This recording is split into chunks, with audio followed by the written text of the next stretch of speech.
This September, Guttmacher joined key conversations at the 80th United Nations General Assembly in New York. This year's session also marked the 30th anniversary of the Beijing Declaration.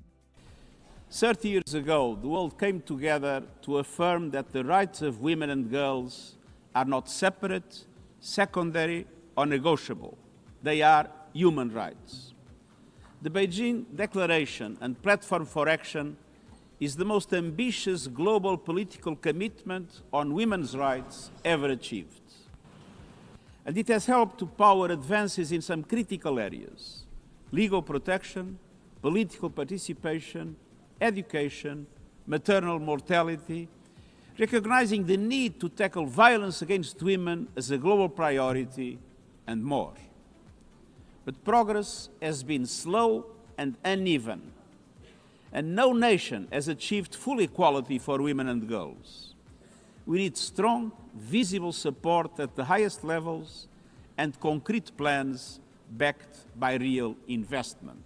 And that urgency really shaped this year's discussions, as a shifting donor landscape and a growing backlash against women's rights threatens to undo decades of progress on sexual and reproductive health and rights and gender equality.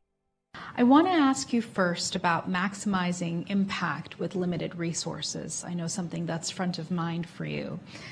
Tell us, how can policymakers and stakeholders prioritize family planning investments to reach women who have unmet needs in a time when there's a downturn in funding? Our new estimates tell us that the cost of meeting all women's needs for contraceptive care annually would amount to $14 billion right now.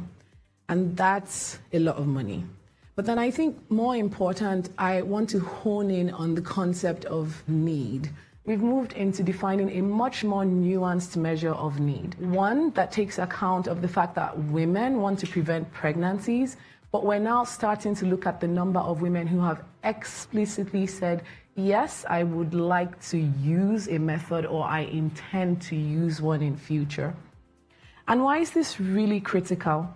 Understanding and segmenting out this smaller subgroup is very important for policymakers, because when you're trying to prioritize limited investments, this is the right first subgroup to go to within your national budgets. And so if you're thinking of the narrowest definition of where should I put my funds as a policymaker, those are the women you want to target. You're going to get a lot of bang for your buck. It's not going to be wasted. And so drawing on our data, we see that adolescent women who express this new nuanced need, which we're calling unmet demand, have 3 times as much unmet demand as all other women of reproductive age.